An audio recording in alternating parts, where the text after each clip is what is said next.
In this video, we are going to discuss about DC generators, where in DC generators, we are going to classify the generators according to the method of field excitation. So we classify them according to the method of field excitation. Classify them according to the method of field excitation. So under field excitation, we have two groups. We are going to classify them into two groups. The first group excitation. The first group is separately excited. We have separately excited generators, where in separately excited generators, the field winding is connected to a source of supply rather than the armature of its own machine. So when you have a separately excited generator, it has its current flowing, or it's connected directly to the source of supply rather than the armature of its own machine. Therefore, it receives supply from what? From the source, that is from the main supply. Whereby number two, to classify that, we have self-excited. In self-excited generators, you have the field winding receiving the supply from the armature of its own machine, and they are divided into around three. We have the shunt. Separate self-excited are classified into three, or are subdivided into three. We have shunt generators, series generators, and compound generators. That is how self-excited generators are subdivided. We have said that self-excited generators is where the field winding receives supply from the armature of its own machine. Receives supply from its own machine. Receives supply from its own machine. So moving forward, we have moving forward, we want to find the characteristics of the DC generators. We have seen we have separately excited, whereby the separately excited, we have said that they receive supply, or they are connected directly to a source of supply rather than the armature. You can see from the diagram here, you can see from our diagram how the field winding is connected directly to the external DC supply, separately from the armature, armature. So when a load is connected across the armature, this is the load. The load is connected across the armature. The armature term, that is the load current IA will flow. The load current, that is the current flowing through the armature. So to find terminal voltage V, this terminal voltage here, it is the open circuit EMF, due to a fault drop caused by a current flowing to the armature resistance. That is, to find the voltage, that is the terminal voltage V, it's the open circuit EMF due to a voltage drop across the armature. In the armature, you have a current flowing of IA, and therefore you have a resistance through the armature as Rm. Then to find the generated EMF E,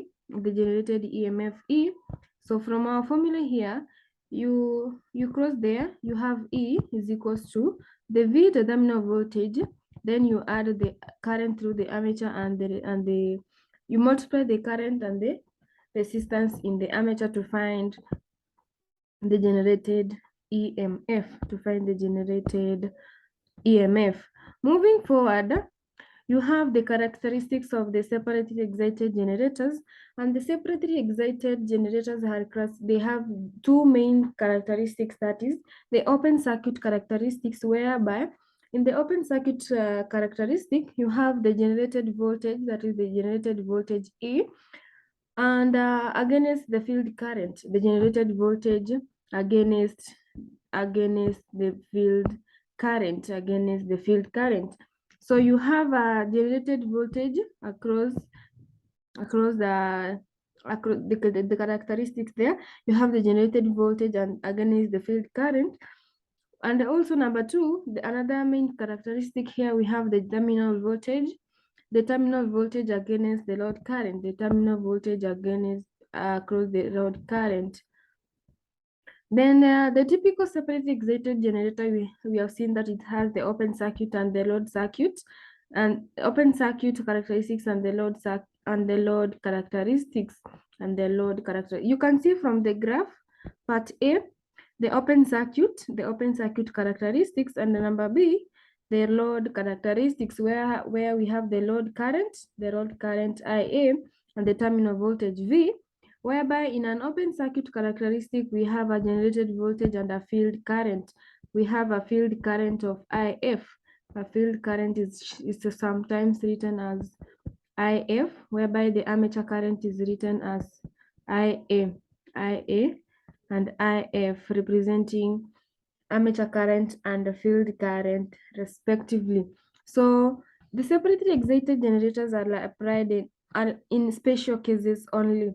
So for example, when a wide variation in terminal potential difference is required, or when a precise control of the field current is necessary, that is when those are the special cases where the separately excited generators are applied or are used. So it has disadvantages, that is, for example, it lies in requiring a separate source of direct current. It requires a different or a separate source of direct current. That is the main disadvantage of having a separately excited generator.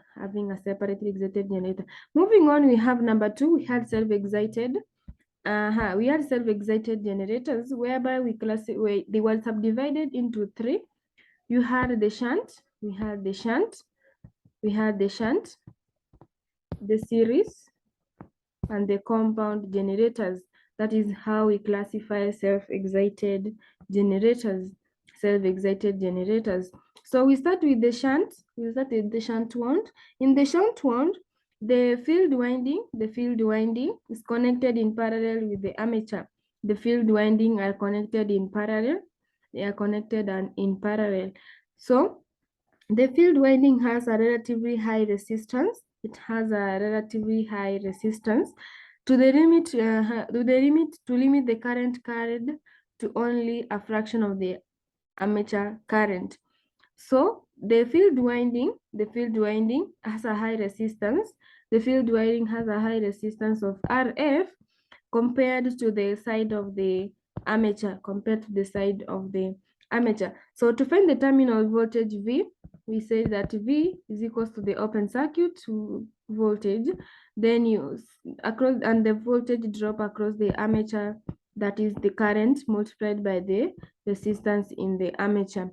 So to find the generated EMF E, it's a vice versa. To find the generator EMF E is equals to V plus IA RA. This is across the armature. So from Kirchhoff's current law, you can see here, you have IA is equals to IF. IA is equal to IF minus I. That is how you find the armature current.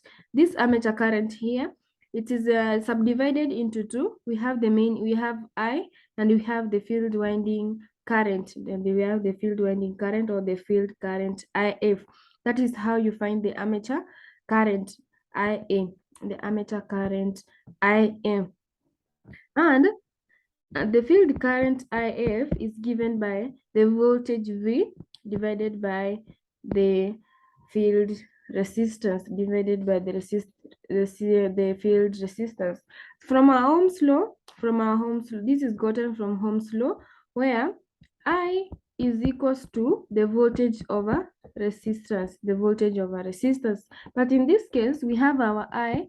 We have our I as IF, that is the field current, and our V, the terminal voltage V, and the resistance now becomes the resistance across the field, that is V over RF, to find the field current, and where we have seen that IA is our armature current.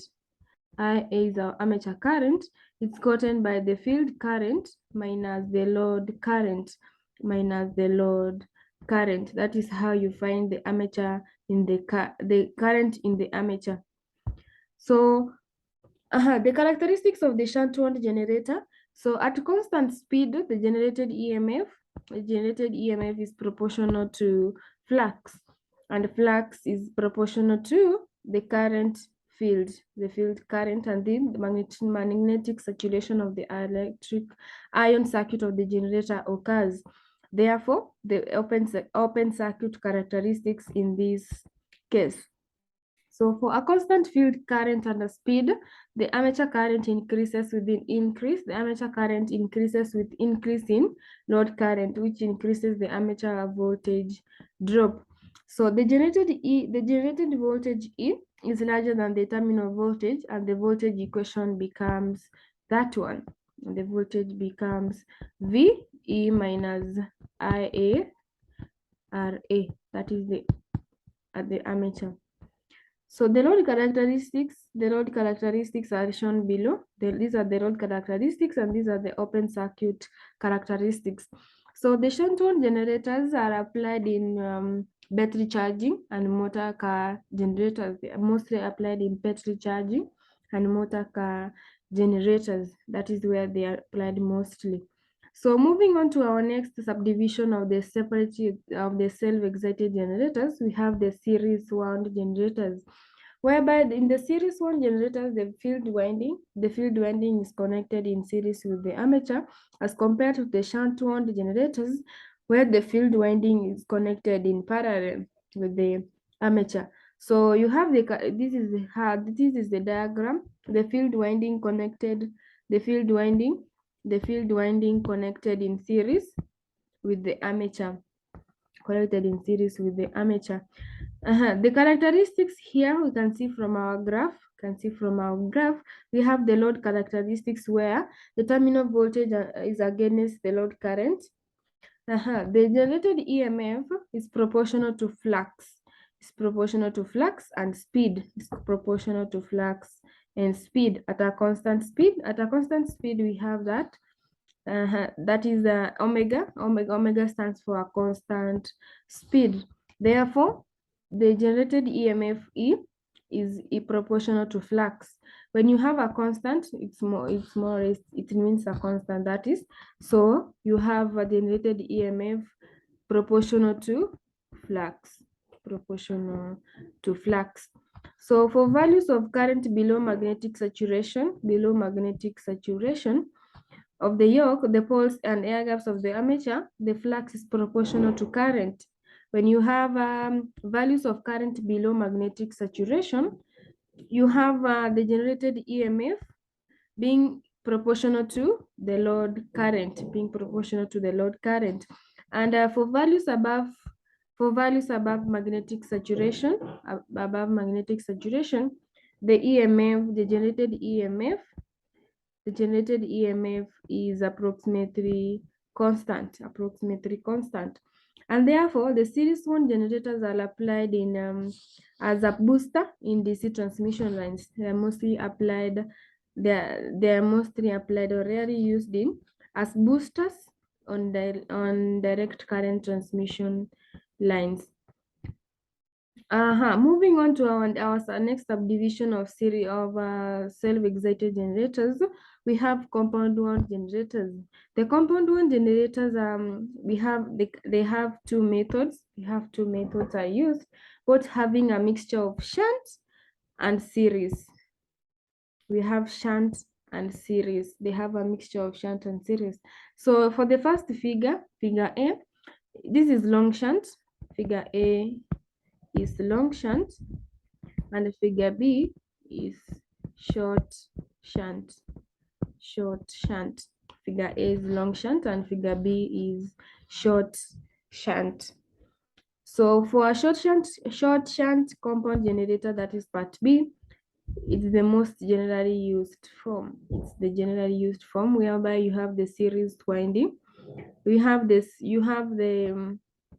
The field winding connected in parallel to the armature,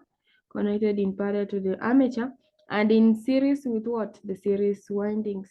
So in this case here, this is the long shunt and this is the short shunt. The compound wound generators are mostly used in electric arc welding. They're mostly used in electric arc welding. They're mostly used in electric arc welding with lighting sets and with marine equipment. So moving on to the characteristics of the compound one generator. So in the compound one machines, they have a magnetic flux produced by the series and the shunt fields are additive. So included in this would in the group of compound one generators, the overcompounded, the level compounded, and the undercompounded machines, depending on the number of turns of the wire on the series windings. So you have additions of the over compound, the level compound, and under compound, depending on the number of turns of the wire used on the series windings. So a larger number of series winding turns, when you have a larger number of the series winding turns, it results in an over compound. That's when you have a large number of series windings. Then that is what we call the full load terminal voltage exceeds the no load voltage. So when you have a level compound machine, it gives a full load terminal voltage which is equal to the no load voltage, And when you have an under compound, it gives a full load terminal voltage less than the no load voltage. So in an over compound, the full load terminal voltage exceeds the no load voltage, whereby in the level compound machine, it gives full load terminal voltage, which is equal to the no load voltage. So when you have a level, the terminal voltage is equal to the no load voltage. And in an under compound, the full load terminal voltage is less than the no load voltage. However, this is even lower than the characteristic is a little better than the four, but that it's better than that of a shunt generator alone. It's better than the shunt generator alone.